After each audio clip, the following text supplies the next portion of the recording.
우리가 지난 시간까지 이삭이 그랄에 내려간 사건들을 살펴봤는데 오늘은 새로운 단락으로 나가겠습니다. 이 단락이 상당히 길어서 우선은 줄거리를 간단히 생각해 보죠. 26장 34, 35절은 예수가 해쪽 속의 여인들과 혼인해서 그 부모의 영혼에 근심이 되었다 하는 겁니다. 그리고 27장 1절부터 5절까지는 이삭이 에서더러 복받을 준비를 하게 합니다. 그 다음 장면은 리브가가 그걸 듣고서 야곱더러 복받을 준비를 이렇게 하라, 내가 돕겠다 하는 거고, 거기가 17절까지고요. 21장 18절부터 29절까지는 이삭이 야곱을 축복합니다. 그러자 에서가 와서 그걸 알고는 이삭에게 복을 구하지요. 그러나 줄 복이 없습니다. 그게 40절까지고 41절부터 45절은 리브가가 에서의 일로 야곱에게 제안을 하게 됩니다. 하란으로 떠나라 하는 겁니다. 그리고 27장 46절부터 25장 8절에는 이삭이 야곱에게 축복하면서 하란 가서 아내를 구하라 한 겁니다. 그리고 이제 28장 6절부터 9절은 에서가 그 일을 알고서는 이삭을 기쁘게 하려고 혼인하는데 가나안 여인과 혼인합니다. 자, 이 단락은 이삭의 후에에서 비교적 전반부가 될 텐데, 전반부지요. 그러나 이 사건 이후로 이삭은 사라졌다가 35장 끝에 이삭의 후에 마지막 부분에 이삭의 죽음에 관한 단락이 나오는데 거기 이삭이 잠시 등장하죠. 죽었다 하는 거고, 그러고는 영영 하늘 본향으로 떠납니다. 그의 아버지 아브라함도 이삭의 혼인에 등장하고는 곧 세상을 떠납니다. 그 밑에 토피 한번 보십시다. 언약의 후사가 혼인한 나이와 아버지인 족장이 세상을 떠난 나이가 됩니다. 이스마엘의 혼인은 언제인지 모릅니다. 이삭이 40세에 혼인할 때 아브라함의 나이가 140세고 그로부터 35년 후에 아브라함이 세상을 떠납니다. 이삭의 경우는 에서가 혼인한 나이를 알 수 있는데 100세 때에 헷 여인과 혼인했고, 그리고 137세 이삭이 137세 그 이후에 그때든지 그 이후에 또 한 번 혼인을 합니다. 그리고 야곱이 혼인할 때는 이삭이 나이가 144세로 추산됩니다. 그리고 그로부터 36년 뒤 이삭이 180세에 세상을 떠납니다. 이 비교해 보면 아브라함과 이삭의 말년을 비교해 보면 매우 비슷한 줄거리로 보입니다. 아브라함의 생애가 데라의 후예에 자세히 기록되어 있긴 해도 이삭을 번제로 드린 때까지 그렇고, 이후로는 이삭의 혼인 이후로 그가 죽을 때까지 사실상 역사의 무대에서 사라집니다. 마찬가지로 이삭은 우리의 예상이나 기대와는 달리 이 이삭의 생애가 이삭의 후예라는 단락에서 별로 다뤄지지 않습니다만은 그가 죽기 전에 언약을 이어갈 야곱이 혼인한 사실이 아주 중요하게 기록이 됩니다. 물론 데라의 후예에 아브라함의 생애가 길게 기록되듯이 이삭의 후예에 그의 아들 야곱의 생애가 자세하게 기록되어 있습니다. 자, 이런 서술 방식은, 모세가 이렇게 서술하는 방식은 족장의 삶에서 언약을 이어주는 일이 얼마나 중요한지를 잘 보여줄 것입니다. 아울러서 이삭이 야곱에게 축복한 일에서 혼인의 주제가 축복의 주제와 붙어 있음을 우리가 봅니다. 줄거리에서 확인할 수 있듯이 모세는 에서의 잘못된 혼인을 처음과 마지막에 언급합니다. 하나님의 언약은 거룩한 사회를 세우려 하심이고 거룩한 사회를 세우는 중요한 방편이 혼인입니다. 태초에 세우신 언약도 마찬가지입니다. 창세기 1, 2장을 보면 이 혼인이 창조 언약에서 얼마나 중요한지 잘 드러납니다. 하나님의 형상대로 사람을 남자와 여자로 창조하셔서 하나님 영광을 드러내게 하셨는데 인생이 하나님 말씀을 좇아서 혼인과 가정을 중심으로 거룩한 사회를 세우라 하셨습니다. 그처럼 하나님이 아브라함을 갈대아 우르에서 불러내시면서 언약의 말씀을 베푸실 때 그 복은 분명 혼인과 붙어 있습니다. 바로 이 점이 이후로 여호와께서 아브라함을 찾아오신 사건들에서 점점 분명히 드러납니다. 심지어 아브라함이 그들라오멜 사건 후에 자기를 찾아오신 여호와께 이 다메섹 엘리에셀이 나의 후사입니다. 그렇게 아뢰는데 하나님은 아브라함의 믿음을 기쁘게 받아주시면서도 아니 내 몸에서 날 자가 내 후사가 되리라 하셨습니다. 이 말씀이 어떻게 해서 아브라함이 이삭을 낳는 일로 이루어져 가는가 우리는 살펴보았습니다. 아브라함이 엘리에셀을 자기 후사로 세우려 했던 그 일은 어떤 점에서는 시대를 초월하는 것입니다만 인생이 시대를 초월하기가 얼마나 어려운지를 잘 아시는 하나님께서 이삭을 통하여 언약을 이루려 하신 겁니다. 그처럼 이삭도 자기 자식에게 언약을 이어주려 합니다. 이게 축복의 의미입니다. 에서가 착각했던 것처럼 이삭이 세속적인 복을 빌려 하지 않았습니다마는 언약의 복을 에서에게 빌어주려 합니다. 그런 점에서 둘째 부분의 처음에 이삭이 나이 많아 눈이 어두워 잘 보지 못했다 하는 이 모세의 표현은 사건을 이해하는 중요한 실마리가 될 겁니다. 이삭은 여러 번 의심을 품습니다마는 결국 눈이 어두워서 야곱과 리브가에게 속고 맙니다. 그러나 그저 눈이 어두워 속은 게 아니라 이미 스스로 속은 상태였습니다. 자기의 선입견에 속은 거고 자기의 생각에 속은 겁니다. 나이 많아 눈이 어두워지긴 했습니다마는 인생의 어두움은 나이 많아도 여전합니다.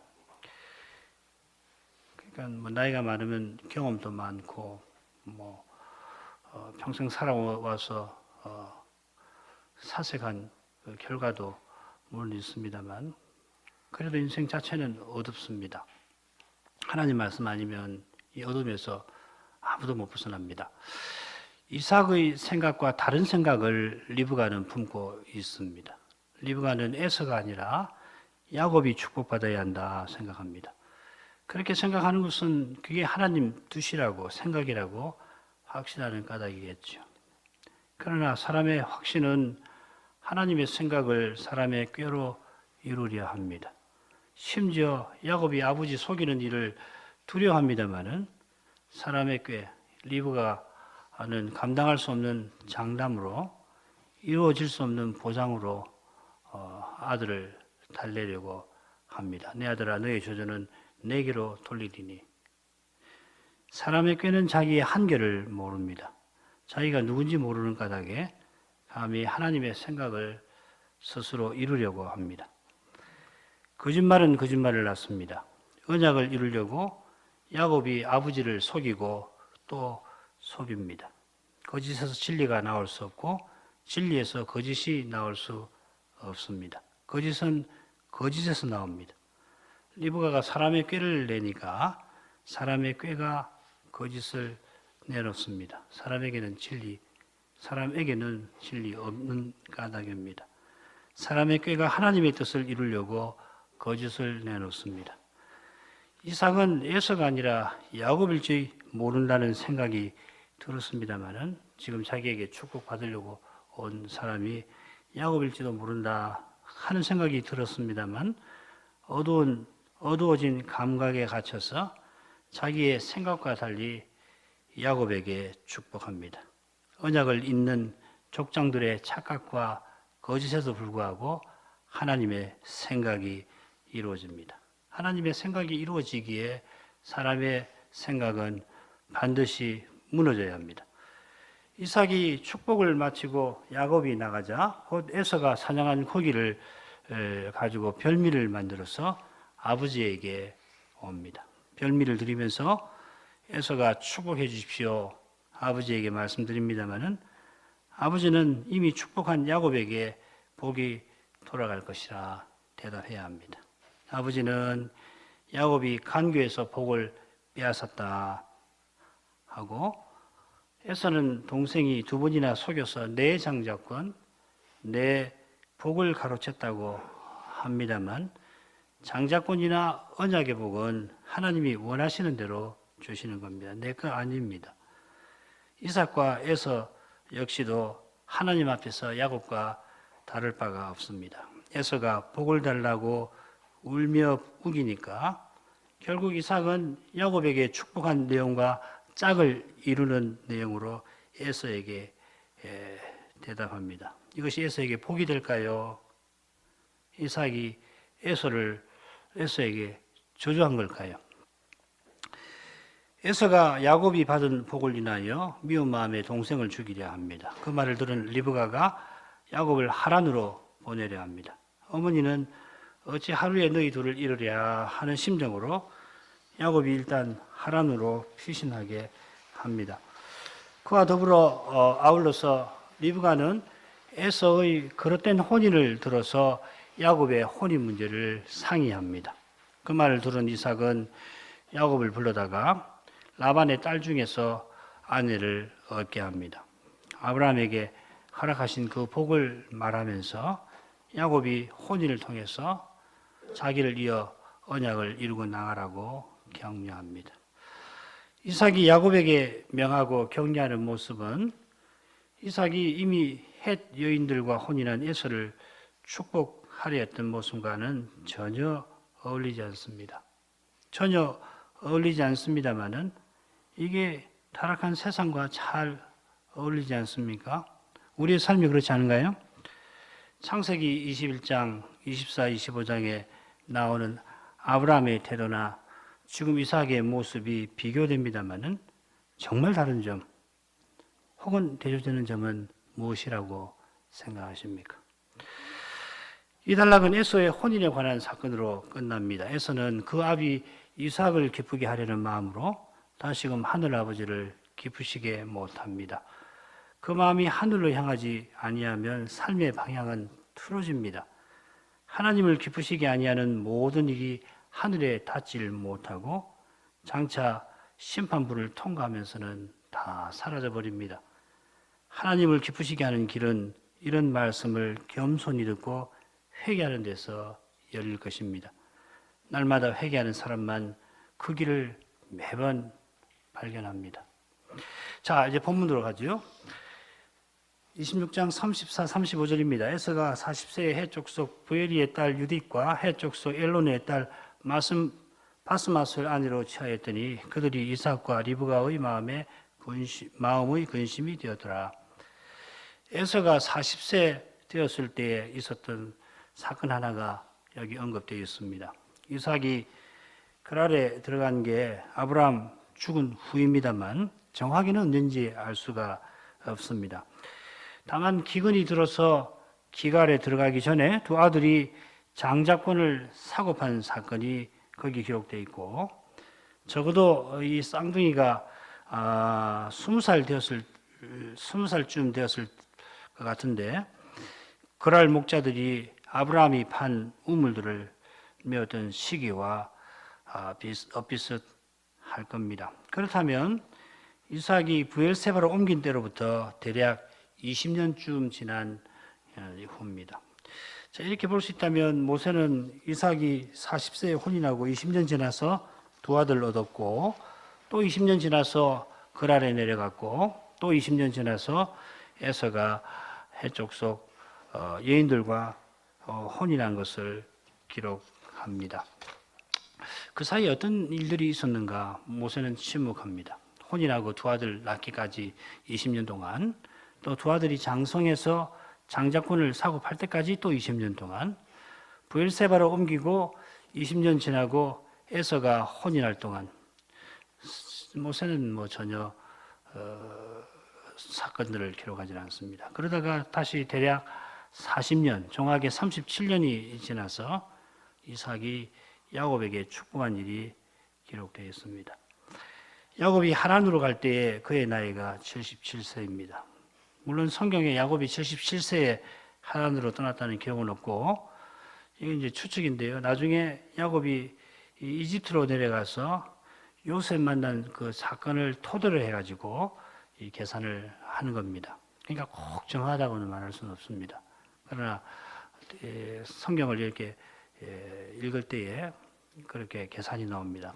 보십시다. 야곱이 바로를 만난 때가 130세고 그때 요셉은 39세입니다. 왜냐하면 요셉이 30세에 총리가 되고 7년 흉년이 지나서 풍년 두 번의 풍년을 만난 되거든요. 그러면은 야곱이 요셉 낳은 때가 91세가 될 텐데 요셉 낳은 때가 라반의 집에서 야곱이 14년을 살았던 시점이니까 야곱이 라반에게로 도피한 나이는 77세가 됩니다. 아무튼지 이삭의 여정이 간략하게 되어 있는 반면에 야곱이 외삼촌 라반에게 가서 가나안으로 돌아오는 과정이 이삭의 후예에서 아주 자세하게 기록되어 있습니다. 에서가 40세에 혼인하는데 해 족속의 딸과 혼인하고 게다가 두 여인과 혼인합니다. 여기는 해 족속 부엘리의 딸 유릿과 해 족속 엘론의 딸 바스맛과 혼인했다 했는데 창세기 36장에 나오는 에서의 족보는 조금 다른 듯 읽힙니다. 다 다르게 보입니다. 에서가 가나안 여인 중 해 족속 중 엘론의 딸 아다와 이름도 다르죠. 히위 족속 중 시본의 딸 아나의 소생 오홀리바마를 자기 아내로 취하고 족속도 다르고 이름도 다릅니다. 또 이스마엘의 딸 느바요스의 누이 바스맛을 취하였더니 이름은 같은데 이스마엘의 딸과 혼인한 것은 40세가 아니라 77세 되는 때입니다. 차이점에 관해서는 우리가 창세기 36장을 공부하게 되면 거기서 살피기로 하고 여기서는 모세가 이 일을 기록한 의중을 생각하겠습니다. 무엇보다 모세는 에서의 그릇된 혼인 사이에 이삭의 축복을 언급합니다. 아주 선명하게 다른 건 다 제쳐놓고 딱 그것만 언급하죠. 이삭이 야곱에게 언약 이룰 사명을 이어줍니다만 이 일이 오직 하나님이 친히 이루신 일입니다. 이 진리는 에서의 혼인이라는 어둠 가운데에서 환히 드러납니다. 언약을 멸시하는 에서의 그릇된 혼인도 어둡습니다만 언약을 이루려는 이삭과 리브가와 야곱이 언약의 복을 얻는 과정에서 보인 태도들도 역시 어둡습니다. 누가 더 어둡습니까? 이 판단은 우리의 몫이 아닙니다. 우리의 몫은 그 어두움을 깨닫는 것, 특별히 우리 안에서, 우리 자신에게서 깨닫는 것입니다. 깨달을 수 있을 만큼 계속 깨달아야 합니다. 그럴지라도 족한 법이 없습니다. 여기서 족해버리면은 믿음의 길에 달이 생길 겁니다. 우리가 아무리 죄를 깨닫는다 해도 은혜 받을 자격이나 조건이 생기지 않기 때문입니다. 죄를 깨닫는 것이 은혜임을 참으로 깨달아야 합니다.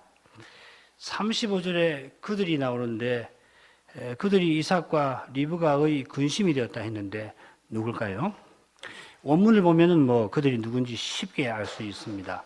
에서가 아내로 맞이한 두 여인입니다. 히브리어 어미를 보면 남자인지 여자인지 한 사람인지 복수인지 알 수가 있는데 여성 복수형입니다. 그들이 이삭과 리브가와 더불어 사는데 언약의 사회를 이루어가는 길에 두 여인의 생각과 말과 태도가 족장 부부에게 마음의 근심이 됩니다. 이 마음이라는 말, 루아흐라는 말은 흔히 영혼이라고 또 성신할 때도 마찬가지죠. 영이라고 번역됩니다. 족장 부부의 영혼은 에서의 두 아들 때문에 괴로워합니다. 돌려 생각하면 족장 부부가 어떤 심정으로 살아가는지를 잘 보여줍니다. 이 사실이 이제 우리가 살피는 사건을 이해하는데 꼭 살펴야 할, 고려해야 할 요소입니다. 이삭도 리브가도 연약해서 스스로는 언약을 허물 수 있습니다만 연약한 인생 안에 언약을 이루려는 아름다운 영혼이 있습니다. 그 심정은 아름다운 선물, 하나님의 선물입니다. 이제 이삭의 축복에 관한 내용으로 이제 나가 보십시다. 27장 1절부터 5절까지입니다. 이삭이 나이 많아 눈이 어두워 잘 보지 못하더니 맏아들 에서를 불러 가로되 내 아들아 하매 그가 가로되 내가 여기 있나이다 하니 이삭이 가로되 내가 이제 늙어 어느 날 죽을는지 알지 못하니 그런즉 내 기구 곧 전통과 활을 가지고 들어가서 나를 위하여 사냥하여 나의 즐기는 별미를 만들어 내게로 가져다가 먹게 하여 나로 죽기 전에 내 마음껏 내게 축복하게 하라. 이삭이 그 아들 에서에게 말할 때 리브가가 들었더니 에서가 사냥하여 오려고 들로 나가매. 말씀드린 대로 이삭이 나이 많아 죽기 전에 에서를 축복하려고 합니다. 지금 이삭의 나이는 137세라고 보는 것이 여러모로 좋습니다. 이삭이 앞으로 43세, 43년을 더 살 것입니다만은 이제 늙어 어느 날 죽을는지 알지 못한다 말할 만큼 나이가 많습니다. 이삭보다 14살 많은 그의 형 이스마엘은 바로 그 나이에 137세에 세상을 떠났고, 그러니까 형이 세상을 떠난 지 3년 전이게 되겠죠. 그의 아들 야곱도 147세에 세상을 떠나게 됩니다. 이삭이 나이 많아 눈이 어두워 잘 보지 못합니다. 야곱도 그랬습니다. 나이 많아가지고 눈이 어두워 보지를 못했습니다.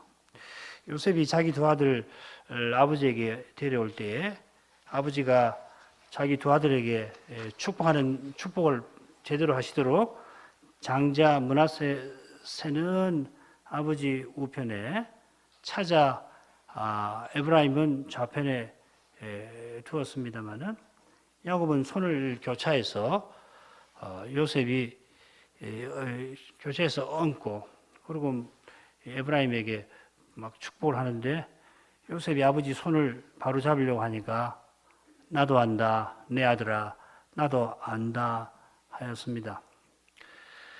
야곱은 눈이 보이지 않아도 요셉이 하는 일을 알고 요셉의 예상과 다르게 하나님의 뜻대로 축복했습니다. 눈이 어두운 것이 사람에게, 특별히 나이 많은 사람에게 소명 행하는 길에 장애물이 되기 쉽습니다만은 반드시 그런 건 아닙니다. 이삭에게는 축복하는 일에 장애가 되었는데 보지 못한 것이 장애가 된 이유가 있습니다. 그 이유가 뭔가 이걸 아는 것이 이삭의 태도를 이해하는 데 매우 중요합니다. 이삭이 축복하려고 에서를 부르는데 모세는 에서를 맏아들이라고 부릅니다. 여기 사용된 낱말 벤 학가돌이라는 말인데 맏아들로 번역해도 틀린 건 아닙니다만은 번역해도 됩니다만 보통은 특정한 두 아들 가운데 더 나이 많은 아들을 가리킵니다. 에스겔 16장 45, 46절 읽어보면 알 수가 있을 겁니다. 게다가 장자를 가리키는 표현이 따로 있습니다. 버거르라는 말인데 모세는 의도적으로 에서가 장자가 아닌 것 같이 표시하는 것 같습니다. 장자이지만 장자의 권리, 장자권을 경홀히 여긴 에서를 이삭은 부릅니다. 묘한 긴장이 느껴집니다. 에서가 아버지의 부름을 받아오니까 이삭은 그에게 어느 날 죽을는지 알지 못한다 하면서 축복할 뜻을 밝힙니다. 앞서 살핀 이스마엘이나 야곱의 경우와 비교해 보더라도 이삭의 말이 과장이 아니라는 것을 알 수 있고 그 사실이 에서의 말에서도 확인됩니다. 4절에도 이삭은 자기의 가까운 죽음을 말하면서 축복할 일을 서두릅니다. 이런 점에서 이삭이 퍽 서둘만하다 하는 생각이 듭니다만, 그러나 이 이야기를 다 알고 있는 우리에게는 이삭이 조급하게 서둔다는 느낌이 강합니다. 이 느낌은 이삭이 에서를 따로 만나는 점에서 일종의 사실로 바뀝니다. 창세기 마지막에 보시면 야곱이 아들들에게 축복하는 장면이 나오고, 조금 전에 살핀 요셉의 두 아들에게 축복하는 장면을 볼 수 있는데, 그거 보면 공개적인 장면이지 비밀스러운 장면이 아닙니다. 이삭이 축복하는 일은 당연히 할 일이지 하지 못할 일이 아닙니다. 언약을 이어주는 중요한 일이고, 그처럼 언약의 공동체가 분명히 알아야 할 일입니다. 그런데 이삭은 에서만 따로 불러 따로 축복하려 합니다. 그런 마음에서 급하게 서두르는 것 같습니다. 왜 이삭이 리브가에게 이 일을 알리지 않았을까요? 조금 전에 창세기 26장 마지막에서 에서의 두 아내가 이삭과 리브가에게 근심이 되었다는 표현을 살폈는데, 족장 부부는 분명히 같은 믿음으로 같은 길을 갑니다만, 실은 이미 쌍둥이 아들들이 장성한 때부터 혹은 그 이전부터라도 두 아들에 대한 부부의 사랑은 함께 가지 아니하였습니다. 게다가 20년 지나서 에서가 근심스러운 일을 저질렀으니까 본래 에서를 탐탁치 않게 생각하는 리브가는 그 마음이 더욱 어려워졌을 텐데, 그로부터 37년 동안 에서의 두 아내를 가까이에서 보면서는 에서를 향한 리브가의 마음은 더욱더 힘들어졌을 것입니다. 반면에 에서를 사랑하던 이삭은 에서의 혼인에 그 영혼이 괴로웠습니다마는 간교한 야곱을 생각할 때 에서의 심각한 연약함에도 언약을 장자에게 이어주려 했던 것은 아닐까요? 실은 두 아들이 장자권을 사고 팔던 때에 하나님 앞에서 누가 더 낫다고 말하기가 어려울 만큼 둘 다 심각하게 연약하였습니다. 두 아들 모두 하나님 앞에서 부족하고 부족합니다. 그래도 어떻게 이방 여인하고 혼인한 에서한테, 장자권을 함부로 여기는 에서한테 언약을 이어주려 할 수 있는가? 그런 의문 드실 텐데요. 그러나 에서에게 축복하려는 이삭이 위대한 아브라함과 달리 이방 여인과 혼인하지 아니한 이 사실을 우리가 기억할 필요가 있을 겁니다. 사람에게서 해답을 얻으려고 하면 더욱 의문만 생길 겁니다. 무릇 사람이 미궁입니다. 미궁인 사람들이 만든 현실은 출구 없는 미로입니다. 출구는 위에서부터 아래로 열립니다. 해답은 하늘의 하나님에게 있습니다. 그분이 언약을 친히 이루시는 그것이 열쇠입니다. 언약을 이루시는 그분이 해답입니다.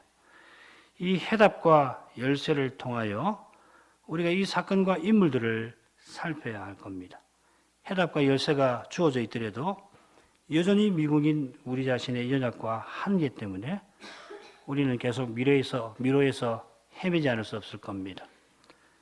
물론 이 방황이 하나님 은혜로 말미암아 헛되지 아니할 겁니다. 자기가 미궁임을, 자신이 죄인임을 깨닫는 그것이 은혜입니다. 자기가 미궁임을 깨닫는 사람은 이삭의 일관되지 못한 태도를 이해할 수 있습니다. 이방 여인과 혼인하지 않은 이삭이 이방 여인과 혼인하는 에서에게 축복하는 일이 말씀 위에서 납득하기 어렵습니다만은 현실에서 얼마든지 일어날 수 있습니다. 죄는 이성으로 설명되지 않습니다. 설명되지도 않고 더구나 제거되지도 않습니다. 죄는 회개로만 제거되고 회개하는 마음만 죄를 이해합니다. 삶에 납득하기 어려운 점을 납득합니다. 그런 점에 비추어서 이삭의 식탐을 살펴볼 수 있을 겁니다. 한글 개역 성경에는 이삭의 심정을 드러내는 표현 하나가 빠져 있는데 그게 제발입니다. 에서가 전에 잠시의 배고픔을 죽는 것처럼 여기고 팥죽을 제발 조금만 삼키게 해달라 했는데 이삭은 에서가 사냥해서 나의 즐기는 별미를 제발 만들어 달라 말합니다. 이 대목에서 어떤 학자들은 축복하려고 별미를 먹으려고 하는 게 아니라 별미를 먹으려고 축복하려 한다. 이렇게 주석합니다만은 이건 확실히 지나친 주석일 겁니다. 물론 이삭이 야곱 대신 에서를 사랑할 때도 에서의 사냥한 고기를 좋아함으로 사랑한 것입니다만 이삭이 오로지 식탐 때문에 에서를 축복했다고 저는 생각할 수 없습니다.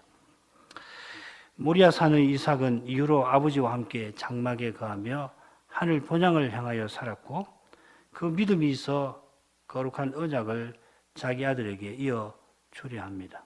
약점 없는 사람 없고 게다가 삶의 궤적을 무너지게 하는 약점도 있습니다만 바로 그런 약점 때문에 하나님이 자기 아들을 내어주셨습니다.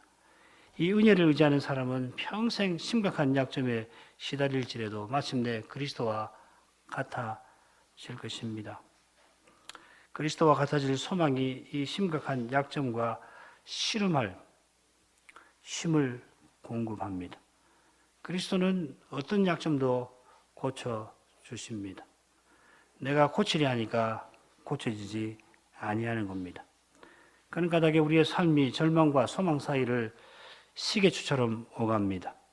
사람의 눈에는 이런 반복된 삶의 모습이 허망하게 보이고 무엇보다 자신에게 실망을 하게 됩니다만 시계추가 오가면서 시계 바늘이 움직이듯이 주님은 이런 우리를 통해서 주님의 뜻을 이루어 가십니다. 이삭이 별미를 먹고 내 마음껏 축복하려 합니다.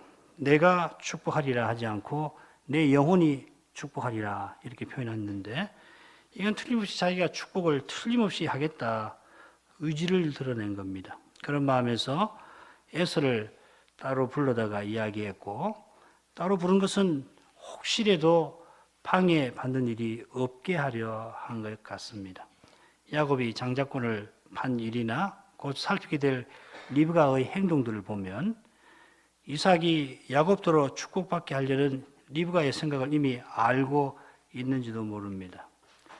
알았겠죠. 게다가 이삭은 이미 다른 사람의 도움을 받아야 하는 상태입니다. 이런 일에 누구보다 이삭을 도울 수 있는 리브가가 실은 가장 경계해야 할 사람입니다. 이런 현실에서 나이 많은 이삭이 에서에게 축복하려고 얼마나 많은 생각을 했을지 짐작하고 남음이 있습니다. 많은 생각 끝에 에서를 따로 불렀을 때 틀림없이 자기 생각대로 이루어질 것이라는 확신이 생겼을 겁니다. 그 확신이 생기기까지 많은 시간이 걸렸을 겁니다만 무너지는 데는 금방입니다.